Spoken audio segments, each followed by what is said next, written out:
자, 첫 번째로 모평균의 추정은 공식 활용에 대한 부분이 있고, 두 번째는 개념적인 부분이 있는데 공식 활용에 대한 부분을 먼저 설명을 할게요. 자, 모평균을 추정한다는 거의 의미는 이게 주어져. 첫 번째, x바가 주어져. x바라고 하는 것은 n개의 표본을 뽑아서, 그러니까 뭐 임의의 n개를 추출해서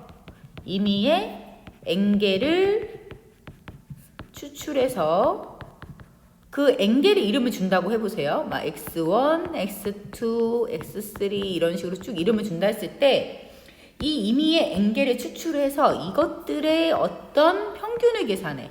나누기 n 해서 xn. 그랬을 때 우리가 얘를 뭐라고 하냐면 이것을 x바라고 해요. x바. 임의의 n개를 추출해서 더해서 n으로 나눈 값. 이거를 우리가 뭐라고 부르냐면 표본 평균.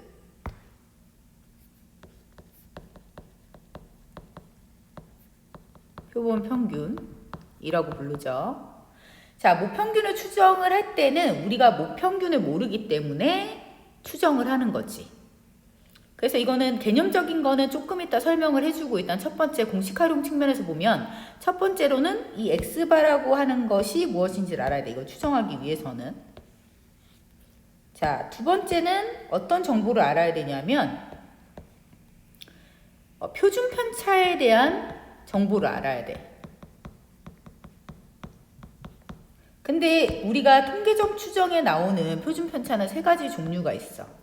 이 세 가지 종류의 표준 편차에 대해서 구분을 할 필요가 있어요. 자, 첫 번째,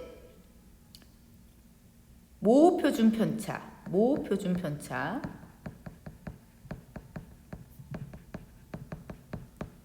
자, 모표준 편차는 우리가 기호로 이렇게 쓰죠. 모표준 편차.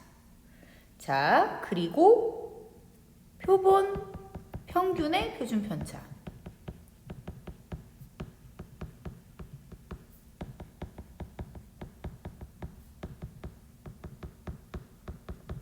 x바의 표준 편차. 그래서 얘네 둘이 관계가 있어요. 어떤 관계가 있냐면 얘네들은 공식이 있어. 공식. 모표준 편차와 표본 평균의 표준 편차는 공식이 존재를 하지. 어떤 공식이 존재를 하냐면 모표준 편차에서 표본 평균의 표준 편차로 갈 때는 표본의 크기 루트 분의 1로 이렇게 곱해준다. 앞에서 배워서 알고 있죠? 이렇게 되는 거. 자, 근데 여기서 헷갈리는 부분이 뭐냐면 이거야, 이거. 표본 표준 편차.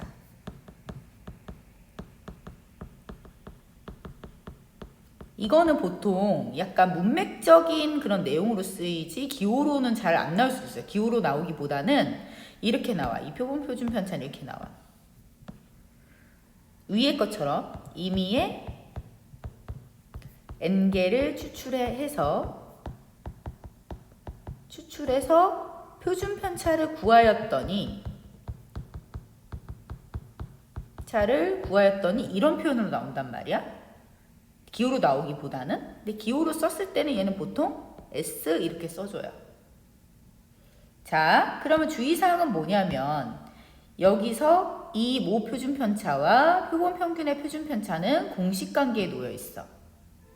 그래서 우리는 표본 평균의 표준 편차를 알면 모표준 편차 알 수 있고 얘네들은 왔다 갔다 서로 파악을 할 수 있는 애인데, 이 표본 표준 편차라고 하는 애는요, 랜덤 값이야.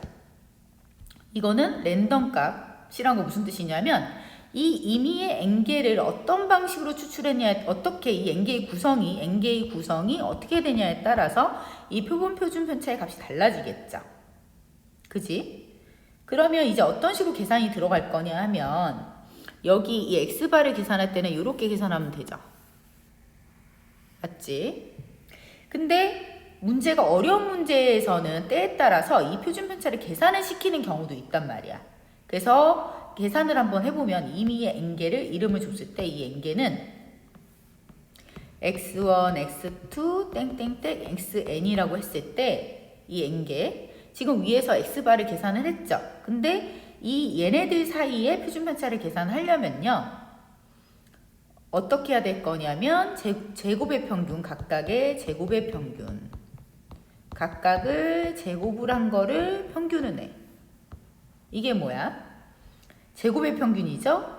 얘네들의 빼기 평균 구해놓은 거 x1, x2 해서 나누기 n을 제곱해서 뺀 거. 이게 뭐가 되냐면 분산이 돼요. 분산인데 이렇게 쓰는 게 아니야. 기호로. 얘는 이런 v라는 표현을 쓸 수 없어. 얘는 일반적으로 우리가 s제곱으로 써줘요. 또는 뭐 v 바 이런 식으로 써주거나.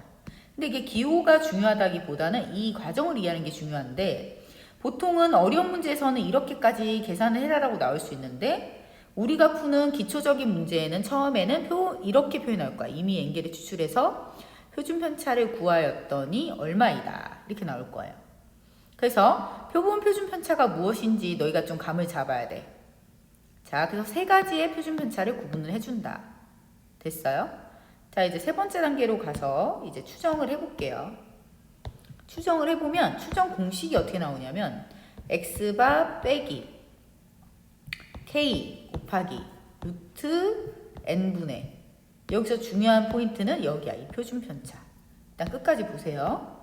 여기서부터 m x바 더하기 k 곱하기 루트 n분의 표준 편차야.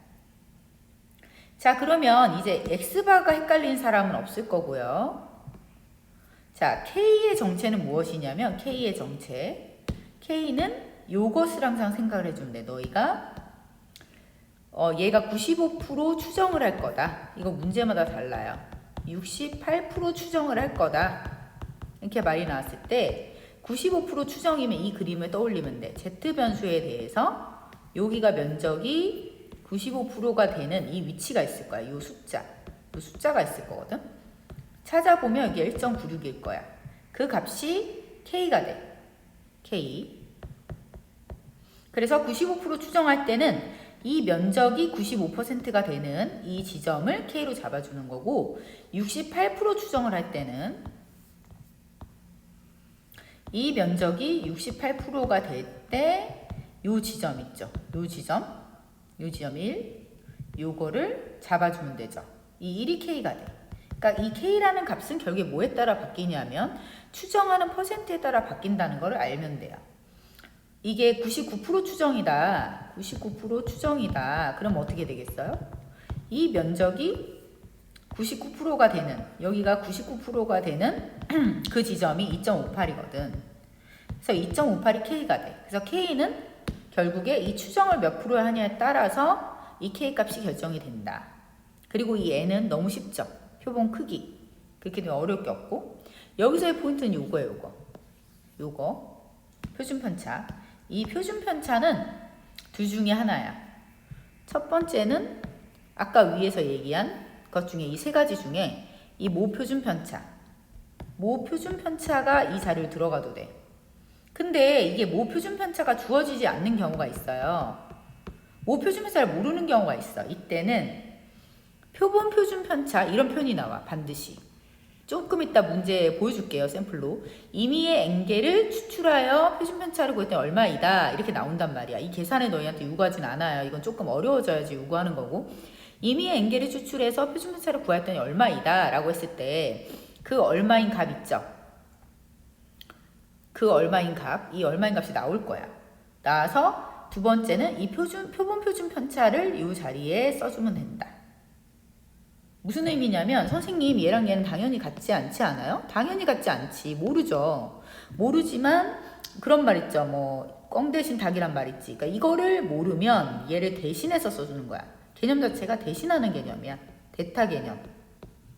그래서 원칙상은 뭐다? 모표준 편차가 우선하지만 모표준 편차를 모른다면 우리는 S를 대신해서 써준다 라고 알면 돼요. 그래서 추정을 하는 방법은 우리가 구하기 위해선 요소가 X바를 알아야 하고 이미 n개를 추출해서 나온 평균 X바를 알아야 하고 그 다음에 추정하는 퍼센트를 알아야 하고 그래서 K값을 구하고 그리고 표본의 크기는 뭐 당연히 알 거고 표준 편차는 모표준 편차 또는 모를 때는 S를 대신한다 이렇게 아시면 돼요. 그럼 내가 샘플로 보여줄게요, 또.